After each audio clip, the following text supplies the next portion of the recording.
Alors bonjour, merci pour l'invitation. Donc je ne vais pas me représenter, on m'a déjà présenté. Ce matin, cet après-midi, j'aimerais qu'on partage ensemble un texte de l'Ancien Testament.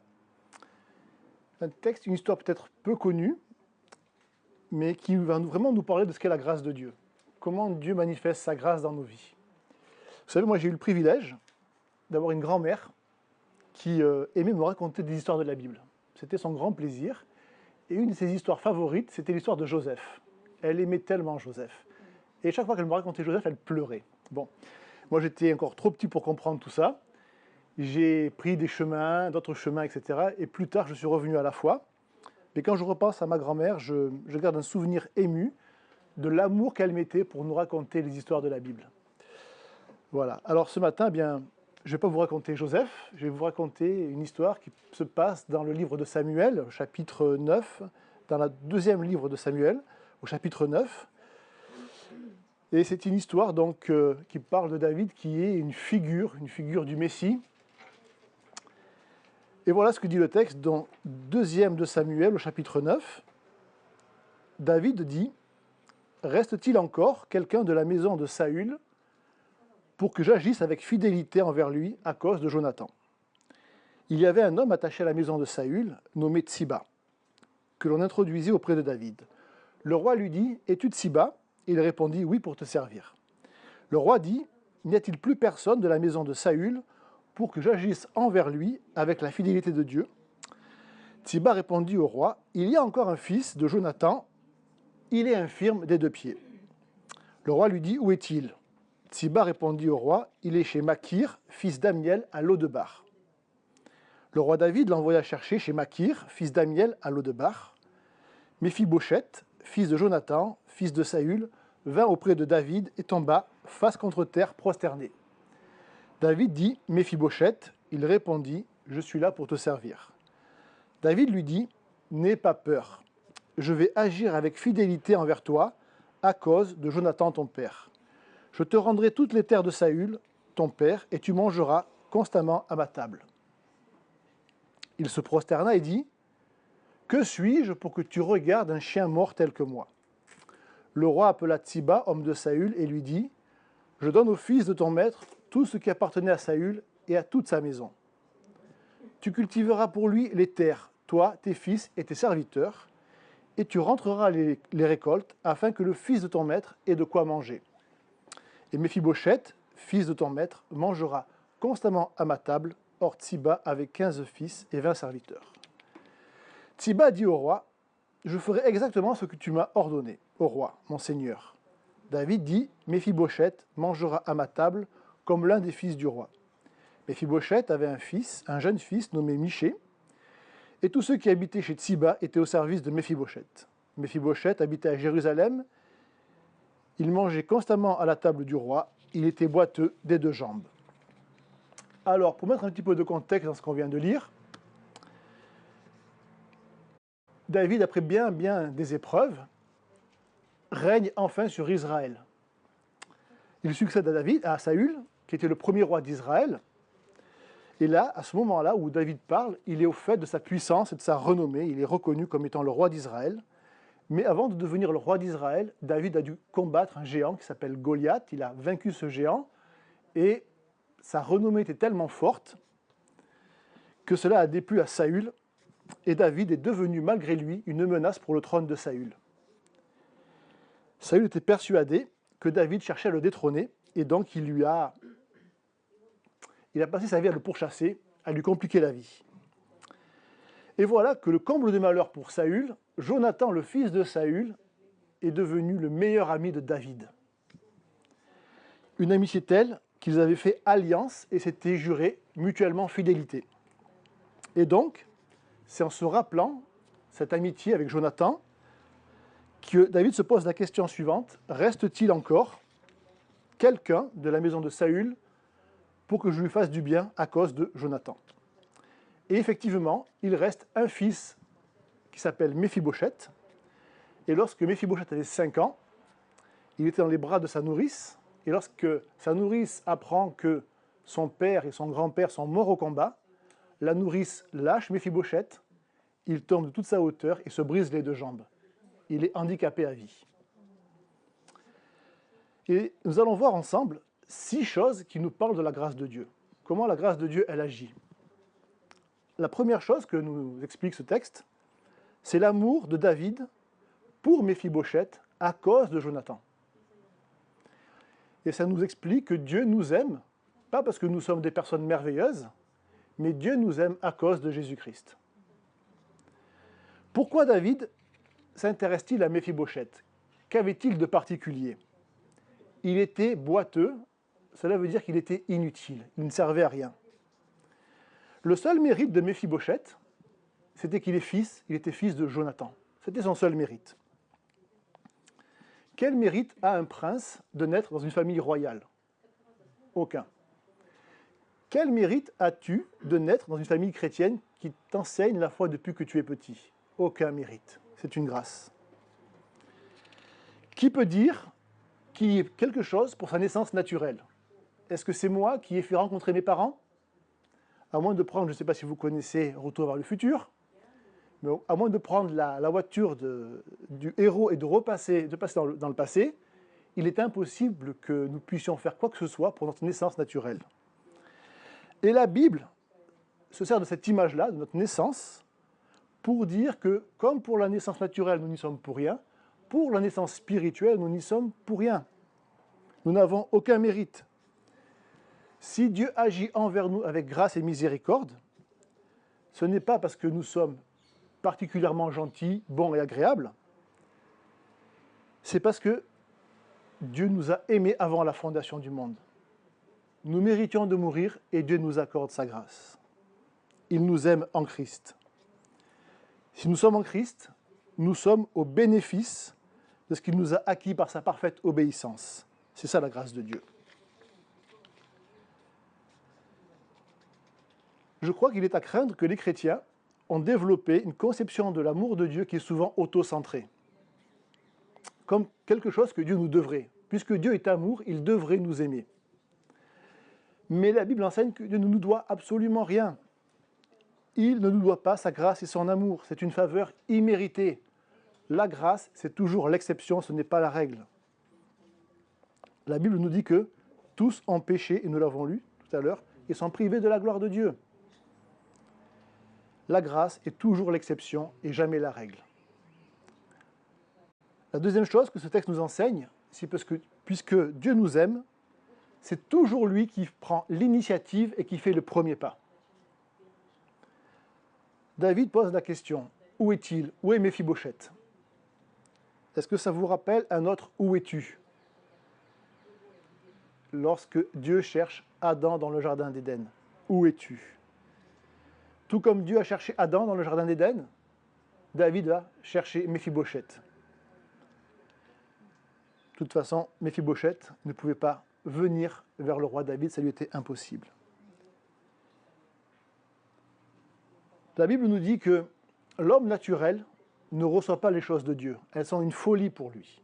Il faut que Dieu vienne nous chercher. 1 Corinthiens 2,14 nous dit ça. L'homme naturel ne reçoit pas les choses de Dieu. Il n'aime pas Dieu. Et à juste titre, il en a peur. Et comme Adam et Ève, l'homme se cache de Dieu. Il a peur de Dieu. Le salut n'est jamais une collaboration entre Dieu et l'homme.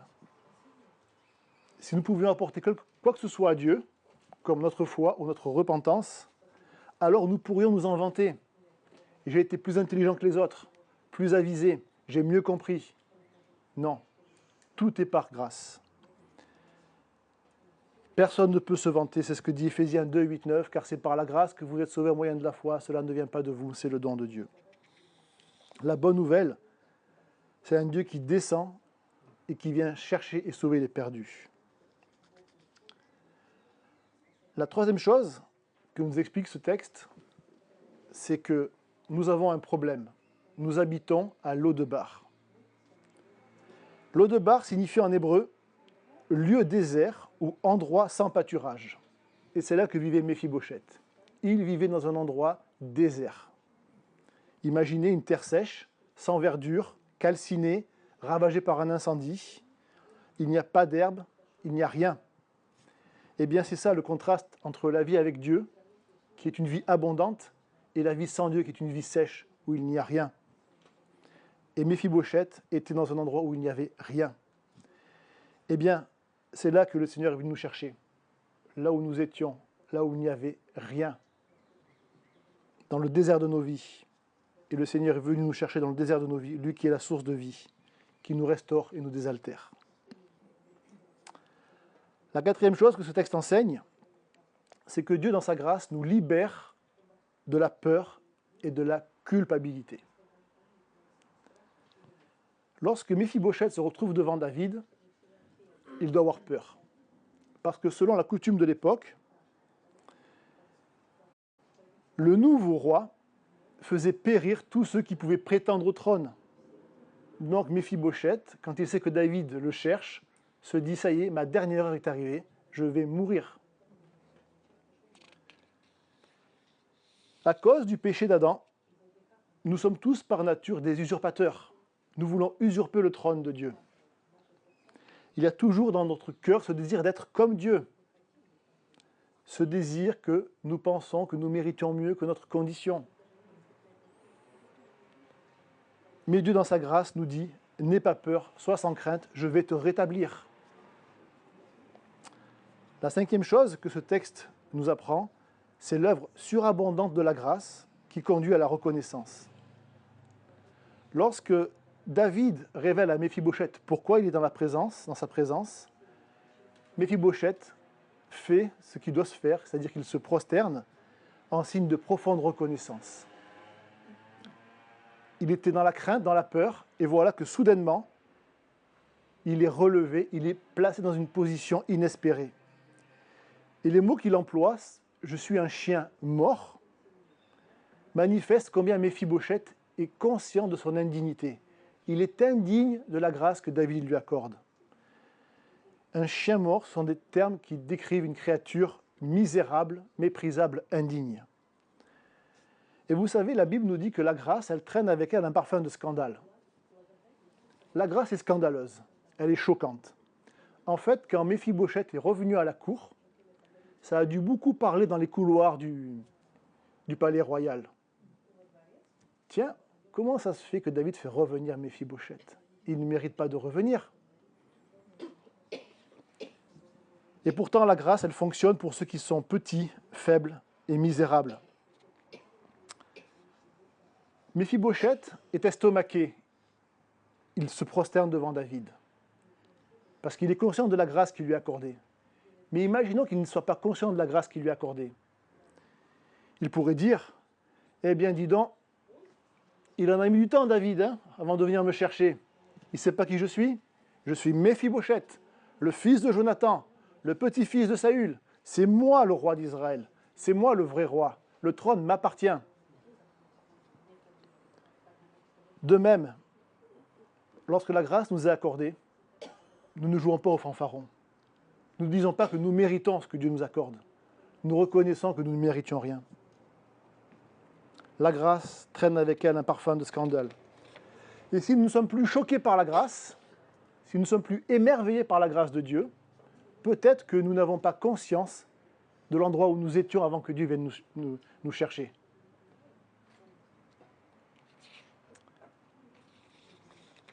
Un chant célèbre dit « Je ne sais pourquoi dans sa grâce, Dieu m'a tant aimé. » Et la seule réponse que nous avons, c'est que Dieu, dans sa grâce, nous a tant aimés en Jésus-Christ.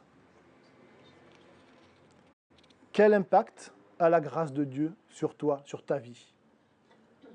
Est-ce que tu penses que c'est normal que Dieu te fasse grâce? Ou est-ce que tu es émerveillé chaque jour par le fait que Dieu t'ait fait grâce, alors que tu méritais son jugement? La grâce donne un statut de privilégié. C'est le dernier point que je vais aborder avant la conclusion. Non seulement Méphibosheth a été rétabli, mais il est invité à manger à la table du roi.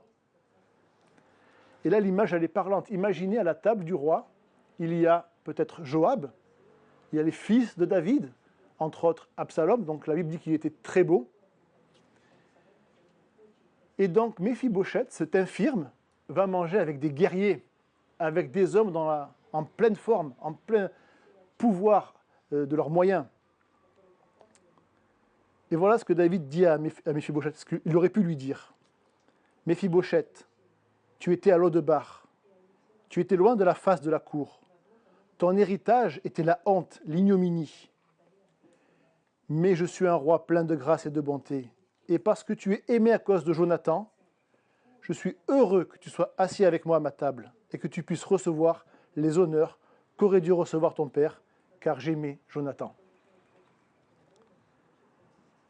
Méphibosheth, c'est nous, aujourd'hui encore dans un état de faiblesse et d'infirmité. Mais nous sommes déjà, dit l'Épître aux Éphésiens, dans les lieux célestes en Jésus-Christ. Nous sommes déjà assis en Christ dans les lieux célestes. Nous anticipons cela. Et un jour, eh bien, nous revêtirons ce corps de gloire, sans infirmité, pour être dans la présence de Dieu pleinement et jouir de la présence de Dieu pleinement. Pour conclure, je dirais que cette histoire nous permet de mieux comprendre la relation entre Dieu et le croyant. En Christ, nous sommes au bénéfice d'un amour d'alliance conclu par Dieu lui-même au sein de la Trinité, avec le Père, le Fils et l'Esprit Saint. Cet amour extraordinaire, immérité, inconditionnel, ne dépend pas de ma valeur ou de mes qualités, mais nous est généreusement offert par le Fils bien-aimé du Père, parce que l'Évangile nous apprend que le Père nous a donné au Fils, et le Fils nous reçoit parce que nous avons été donnés par le Père. Tout comme Méphibosheth était misérable et sans ressources, de même nous étions pauvres, loin de Dieu, et l'on ne pouvait compter que sur la grâce de Dieu. Tout comme Méphibosheth, tant que nous serons ici-bas, le péché nous handicapera. Le salut que Dieu nous offre est entre le déjà et le pas encore. Je ne suis pas encore au ciel, mais je suis déjà un enfant de Dieu. Je ne suis pas encore rétabli, mais je suis déjà dans la présence de Dieu. Tout comme David a fait chercher Méphibosheth, Dieu s'est fait homme en Christ pour venir nous chercher. On ne pouvait pas revenir par nos propres moyens. Le salut, c'est l'initiative de Dieu pour nous, par pure grâce. Comme Méphibosheth, lorsque nous sommes touchés par la grâce de Dieu, nous prenons conscience de notre infirmité spirituelle, notre indignité. Mais au lieu d'être écrasés par ça, nous sommes reconnaissants parce que lorsque Dieu nous relève, il accorde ses bienfaits envers nous. Et la grâce nous rend reconnaissants et humbles. Et tout comme David, par amour pour Jonathan, Dieu, par amour pour Jésus, nous fait grâce, nous relève et nous rend dignes d'être accueillis en sa présence, car rien ne peut nous arracher de l'amour de Dieu manifesté en Jésus-Christ, notre Seigneur. À Dieu la gloire.